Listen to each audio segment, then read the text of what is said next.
حضرت عمر رضی اللہ تعالیٰ عنہ نے کبھی کوئی خواہش نہیں کی۔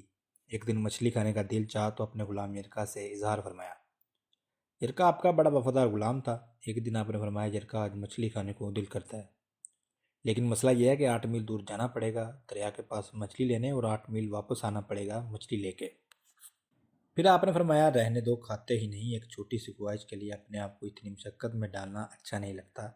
8 میل جانا اور 8 میل واپس آنا صرف میری مچھلی کے لیے، چھوڑ دو یرکا۔ اگر قریب سے ملتی تو اور بات تھی۔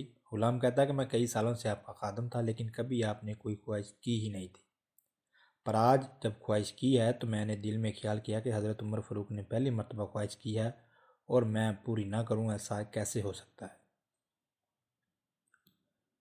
غلام کہتے ہیں کہ جناب عمر رضی اللہ تعالیٰ عنہ ظہر کی نماز پڑھنے گئے تو مجھے معلوم تھا کہ ان کے پاس کچھ مہمان آئے ہوئے ہیں، اثر ان کو وہی ہو جائے گی۔ غلام کہتا ہے کہ میں نے حضرت عمر فاروق کے پیچھے نماز پڑھی اور 2 رکعت سنت نماز پڑھ کر میں گھوڑے پر بیٹھا۔ عربی نسل کا گھوڑا تھا، دوڑا کر میں دریا پر پہنچ گیا۔ عربی نسل کے گھوڑے کو 8 میل کیا کہتے ہیں؟ وہاں پہنچ کر میں نے ایک ٹوکرا مچھلی کا خریدا اور حضرت عمر رضی اللہ تعالیٰ عنہ کی عصر کی نماز ہونے سے پہلے میں واپس بھی آ گیا، اور گھوڑے کو میں نے ٹھنڈی چھاؤں میں باندھ دیا تاکہ اس کا جو پسینہ آیا ہوا ہے وہ خشک ہو جائے اور کہیں حضرت عمر اس کو دیکھ نہ لیں۔ غلام کہتا ہے کہ گھوڑے کا پسینہ تو خشک ہو گیا، پر پسینے کی وجہ سے گرد و غبار گھوڑے پر جم گیا تھا جو واضح نظر آ رہا تھا، گھوڑا کہیں سفر پر گیا ہے۔ پھر میں نے یہ سوچا کہ حضرت عمر فاروق اس کو دیکھ نہ لیں، پھر میں جلدی سے گھوڑے کو کنویں پر لے گیا اور اسے جلدی سے غسل کرایا اور اسے لا کر چھاؤں میں باندھ دیا۔ فرماتے ہیں جب عصر کی نماز پڑھ کر حضرت عمر فاروق آئے، میں نے بھی نماز ان کے پیچھے پڑھی۔ گھر آئے تو میں نے کہا، حضور اللہ نے آپ کی خواہش پوری کر دی ہے، مچھلی کا بندوبست ہو گیا ہے، بس تھوڑی دیر میں مچھلی پکا کے پیش کرتا ہوں۔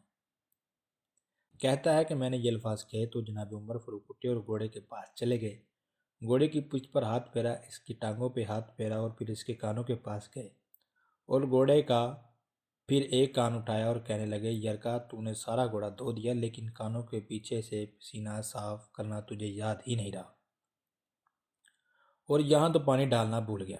حضرت عمر گھٹنوں کے بل زمین پر بیٹھ گئے اور کہنے لگے، او یار یرکا ادھر آ، تیری وفا میں مجھے کوئی شک نہیں، اور میں کوئی زیادہ نیک آدمی بھی نہیں ہوں، کوئی پرہیزگار بھی نہیں ہوں، میں تو دعائیں مانگتا ہوں کہ اے اللہ میری نیکیاں اور برائیاں برابر کر کے مجھے معاف فرما دے۔ میں نے کوئی زیادہ تقویٰ اختیار نہیں کیا، اور بات کو جاری رکھتے ہوئے فرمانے لگے، یار ایک بات تو بتا، اگر یہ گھوڑا قیامت کے دن اللہ کی بارگاہ میں فریاد کرے کہ یا اللہ عمر نے مجھے اپنی ایک خواہش پوری کرنے کے لیے 16 میل سفر طے کرایا، اے اللہ میں جانور تھا، بے زبان تھا، 16 میل کا سفر ایک خواہش پوری کرنے کے لیے، تو پھر یرکا تو بتا، میرے جیسا وجود کا کمزور آدمی مالک کے حضور گھوڑے کے سوال کا جواب کیسے دے گا؟ یرکا کہتا ہے کہ میں اپنے باپ کے فوت ہونے پر اتنا نہیں رویا جتنا آج رویا، میں تڑپ اٹھا کہ حضور یہ والی سوچ۔ غلام رونے لگا۔ حضرت عمر فاروق کہنے لگے، اب اس طرح کر کے گھوڑے کو تھوڑا چارہ اضافی ڈال دے، اور یہ جو مچھلی لے کے آئے ہوئے ہو اسے مدینے کے غریب گھروں میں تقسیم کر دو، اور انہیں یہ مچھلی دے کر کہنا کہ تیری بخشش کی بھی دعا کرے اور عمر کی معافی کی بھی دعا کرے۔